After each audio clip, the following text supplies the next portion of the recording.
Well, I've always been superstitious when it comes to breaking mirrors, and this film solidifies that phobia.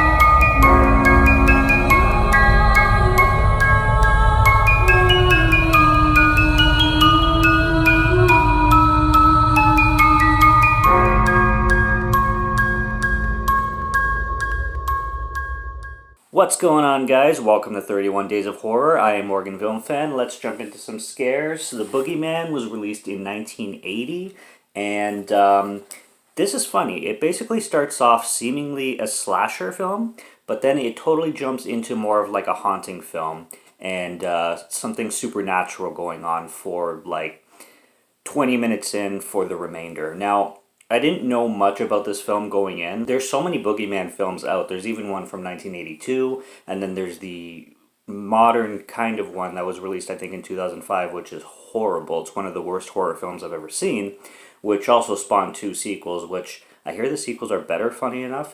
But anyways, The Boogeyman 1980 is the classic, and I had a pretty good time with this one. Like I said, it starts off where it's seemingly a little bit slasher-ish. We got this couple that's fooling around. This woman's putting her pantyhose over this guy's head, and this guy's really weird. He's basically like expressionless. He has no emotion going on whatsoever when it comes to this sex scene. And then there's these two kids outside of the house looking in. And when the woman catches them, she brings them inside and she ties the boy to the bed while she goes back to fool around with her guy or whatever. So the little girl grabs a knife from the kitchen and unties the boy, cuts the ropes, and then the boy takes the knife and goes to kill this dude in the bedroom. And then the film continues, and there's these brother and sister named Willie and Lacey, and it turns out that they're the kids that were looking into the window and the boy that got tied up grown up. So this takes place 20 years later, and they're living with their uncles Aunt Helen and Uncle Ernest. They're basically living on a farm, and both of them have experienced a little bit of trauma, well, a lot of trauma, I should say, because of this incident, and especially because of the murder. Especially Willie. Willie is now a mute, and he never talks, and both him and his sister Lacey are struggling in life. Lacey gets a letter from the mother saying that the mother doesn't have very much, like a lot longer to live, and the mother's asking her to come visit, and she just refuses. Lacey's married now. She's married to a guy named Jake, and they're basically all living on this farm. They're religious. They attend church all the time.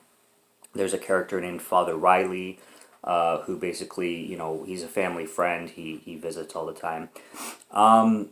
As the film progresses, we notice that Willie, he's always painting mirrors black, and he's always covering up mirrors. And Lacey, as well, seems to be avoidant of mirrors. Lacey constantly is seeing the man that was murdered by her brother, the man that was with their mother, in the mirrors with the pantyhose over his head. It's kind of funny, but it's kind of creepy at the same time.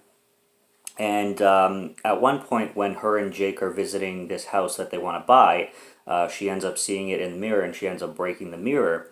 And this so happens to release the spirit of the guy that was murdered at the beginning of the film 20 years prior. According to their grandmother, whenever you break a mirror, everything that the mirror has seen it gets released and stuff like that. And the film basically turns into a supernatural haunting film where you have this presence going around, and it's murdering, you know, everybody around, especially when there's broken mirrors involved. The pieces of the mirror will start glowing red, and it's almost like it draws people into it, and it makes people lose control of themselves. Like the two women who own the house that Lacey and Jake were seeing to buy, the broken mirror in their house starts to affect them, and one of them loses control of her hand, and she picks up a pair of scissors and she stabs herself in the neck. And there's a little boy. I don't know what the relation of the little boy is to the woman that owns the house, but he comes in through the window and he wants to scare the woman once she's dead already.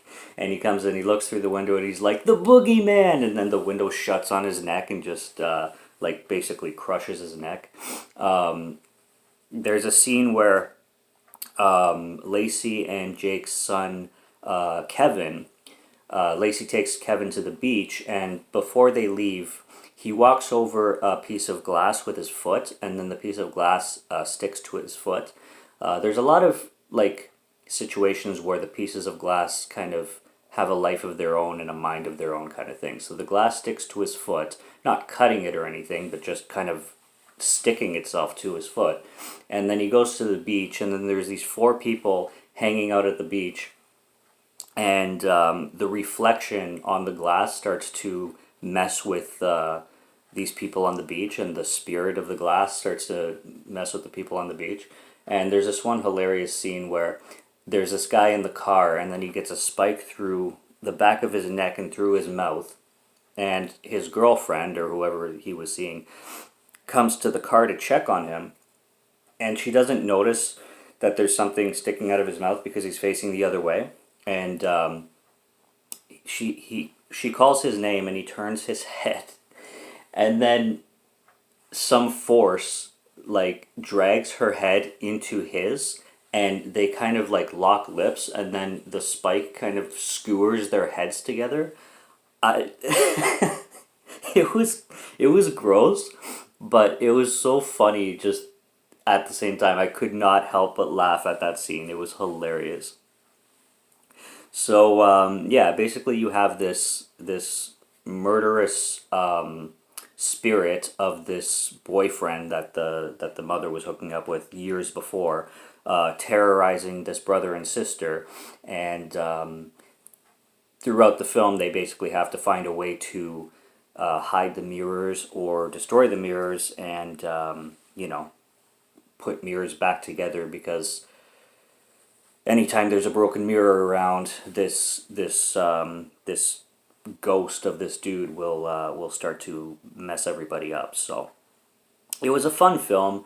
I like how they blended the slasher elements and the haunting elements. At the beginning of the film, when it's more slashery, it definitely does the whole 70s, 80s thing where the camera's panning on the hand and it's just a kid walking with a knife. It's very like Halloween, all like classic slasher stereotypes going on kind of thing.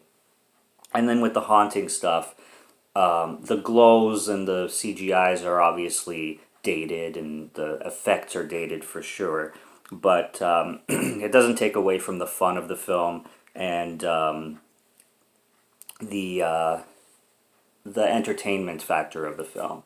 There's a scene where there's like this floating rake that just pins this guy to the wall, and the spirit obviously is able to take control of random objects and random things around the room kind of thing. I really like the whole climax scene too, where Lacey gets the piece of glass on her eye and then it starts glowing and messing everything up, and then you have Father Riley coming with his crucifix trying to like exorcise the evil that's coming out of the mirror and all that.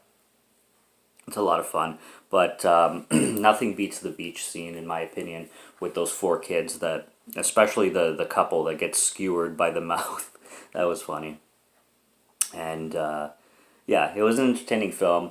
It wasn't like a perfect film or anything, but it certainly merits its classicness, I guess. And for like an evil mirror movie, this one's pretty damn cool. So I had a good time with the Boogeyman, and this also comes with Return of the Boogeyman, which I'm interested in checking out. So it's a cool little bonus feature that they added into, or I should say double feature that they added into this DVD. So that'll be interesting to check out. and I had fun with it. So it's worth watching if you find it streaming somewhere or if you find it somewhere cheap. I recommend The Boogeyman from 1980. Subscribe to Morgan Film Fan if you'd like to listen to my voice or if you like my film reviews. I'll be back with more, so stay tuned. Check out what's on the channel already. And until next review, take care and cheers.